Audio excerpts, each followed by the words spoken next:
تو اس کی کیفیت یہ ہوتی ہے کہ یوں لگتا ہے کہ جس طرح بچہ بھوکا ہو اور ماں کی چھاتی سے لگایا جائے اور اسی طرح ماں بھوکے بچے کو پیچھے کر لے، دودھ چھڑا دے، تو جس طرح بل بلا کے بچہ روتا ہے اس طرح مدینے سے واپسی پہ بندہ روتا ہے۔ لیکن جب بندہ وہاں جاتا ہے تو کہتا ہے یہ پڑی ہوئی باتیں کہیں پیچھے رہ گئی، یہ جو گئے انہیں پتا ہے۔ جب بندہ وہاں جاتا ہے تو کہتا ہے یہ پڑی ہوئی باتیں پیچھے رہ گئی ہیں۔ اللہ کی عزت کی قسم، وہ جدائی کا جو درد سینے میں اٹھتا ہے وہ کائنات کے اندر کوئی اپنے الفاظ کے اندر بیان نہیں کر سکتا۔ وہ ایسی جدائی ہوتی ہے، کوئی بندہ وہ جدائی برداشت نہیں کر سکتا، بلک بلک کے روتا ہے۔ لیکن آج نواسہ رسول حضرت امام علی مقام مدینے کو چھوڑ رہے ہیں، انہیں مدینہ چھوڑنے پہ مجبور کیا جا رہا ہے۔ آج دین رسول کے لیے اور دین رسول کی بقا کے لیے امام حسین آج مدینے کو چھوڑ رہے ہیں۔ ذرا تصور کرو نا،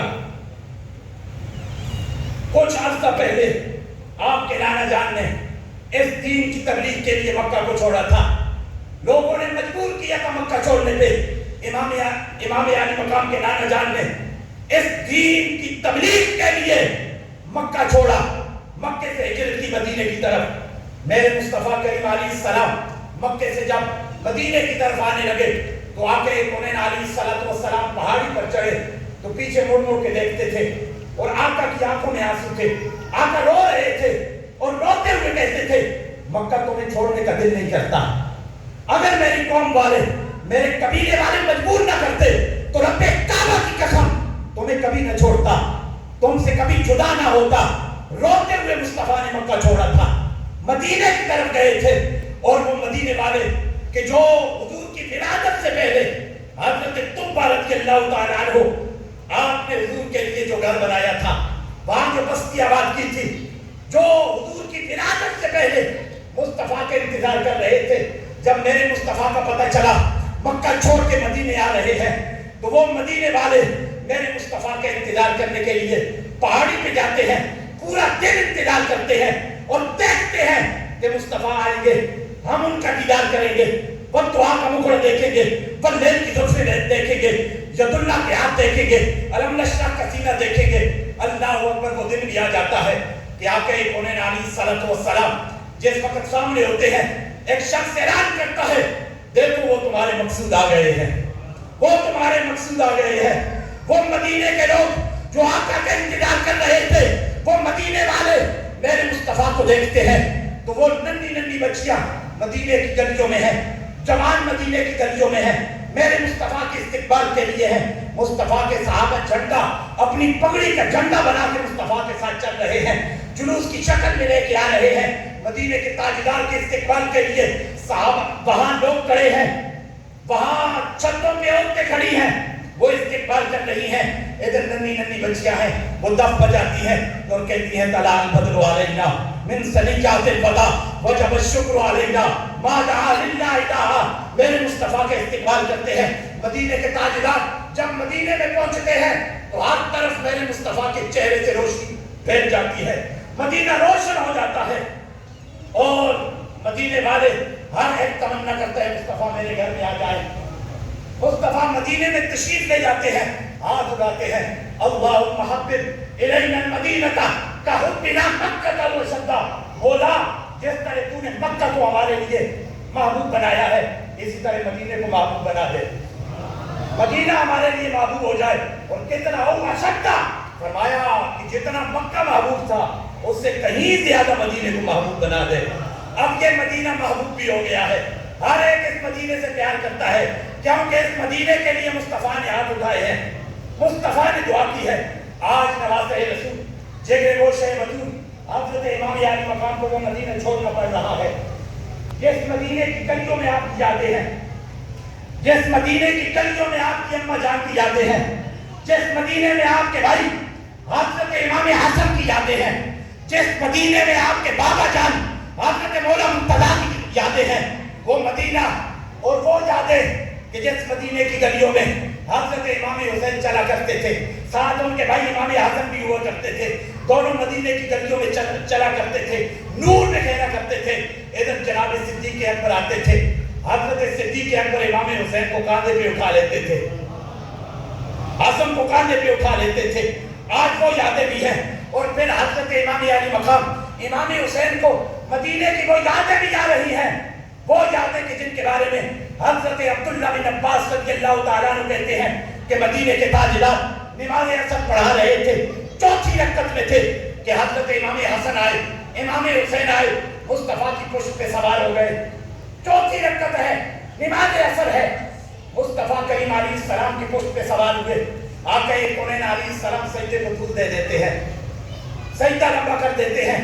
اب حضرت امام علی مقام امام حسین رضی اللہ تعالیٰ عنہ جب نیچے اترتے ہیں، مصطفیٰ نماز مکمل کرتے ہیں، نماز مکمل کرنے کے بعد آقا کونین علیہ السلام صحابہ کی طرف مڑتے ہیں۔ اب اندازہ کیجئے گا حضرت امام حسین کو یہ یادیں بھی آ رہی ہیں، دل میں یہ یادیں بھی ہیں کہ ایک وہ وقت تھا کہ صحابہ کے درمیان ہمارا تعارف کروایا تھا مدینے کے تاجدار نے، ہمارے نانا جان نے ہمارا تعارف کروایا تھا۔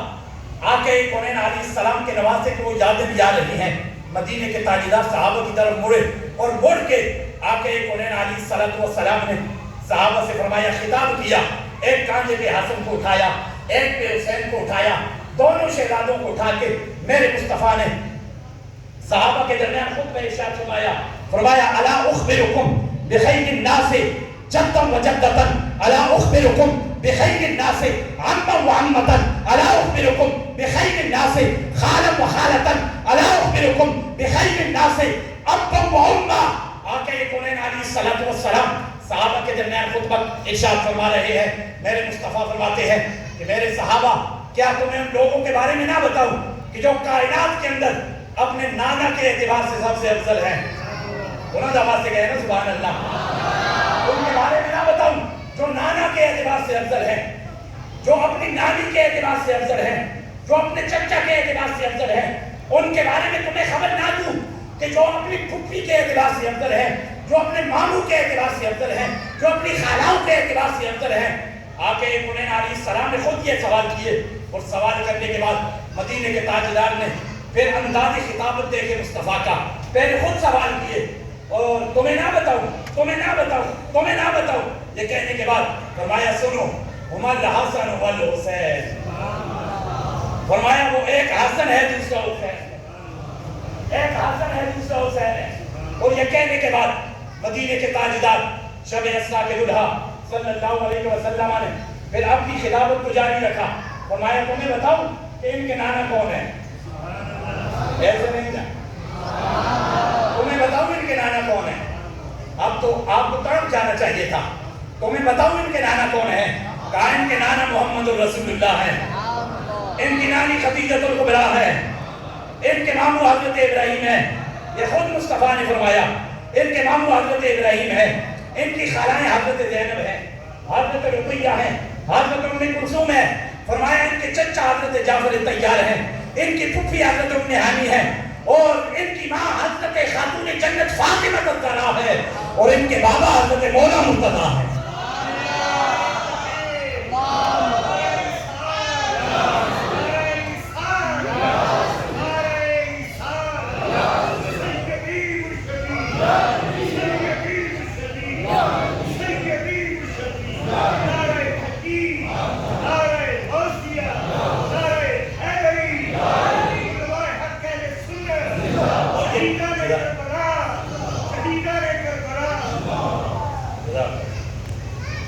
اور یہ کہنے کے بعد میرے مصطفیٰ کے اگلی جملے سنیے یار، اگلے جملے سنیے، میرے مصطفیٰ نے اگلی جملے کیا کہے؟ میرے مصطفیٰ نے فرمایا جدہما بالجنہ، جدتہما بالجنہ، ابوہما بالجنہ، امہما بالجنہ، عمہما بالجنہ، عمتہما بالجنہ، خالہما بالجنہ، خالاتہما بالجنہ، ہما بالجنہ۔ میرے مصطفیٰ نے اگلے جملے فرمائے ان کے نانا بھی جنتی، ان کی نانی بھی جنتی، ان کی پھپھی بھی جنتی، ان کے ماموں بھی جنتی، ان کے چچا بھی جنتی، ان کی خالائیں بھی جنتی، خالائیں بھی جنتی، خالائیں بھی جنتی۔ آپ نہیں سمجھے جو میں جاننا چاہتا ہوں، ان کی خالائیں بھی جنتی، ابھی بھی نہیں سمجھے؟ میرے مصطفیٰ نے ان کی خالائیں بھی جنتی، وہ خالائیں کون ہیں؟ فاطمہ الزہرا کی بہنیں ہیں۔ آج بھی مصطفیٰ کا فرمان ہے موجم کبیر کے اندر موجود ہے. امام طبرانی عظیم محدث سے لے کے آئے. میں سے مدانی سے بات کرتا ہوں, سنی سنائی بات نہیں ہے, بڑی بڑی بات ہے. بلند آواز سے کہو سبحان اللہ.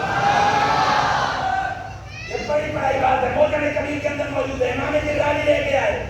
میرے مصطفیٰ نے فرمایا حضرت زینب بنت رسول, رقیہ بنت رسول, ام کلثوم بنت رسول, اور یہ کہنے کے بعد صرف بات یہاں تک نہیں رہی کہ یہ میری بیٹیاں ہیں, صرف اتنا نہیں کہا یہ بیٹیاں ہیں, بلکہ آگے یہ بھی فرمایا کہ حسین کی خالائیں بھی جنتی ہیں, حسن کی خالائیں بھی جنتی ہیں. فرمایا یہ میری بیٹیاں بھی ہیں اور یہ جنتی بھی. یہ کہنے کے بعد فرمایا ہما بالجنہ, دو میں جنتی, دو میں جنتی, دو میں جنتی. اور یہ کہنے کے بعد اگلا جملہ تڑپ جانا چاہیے, مچل جانا چاہیے.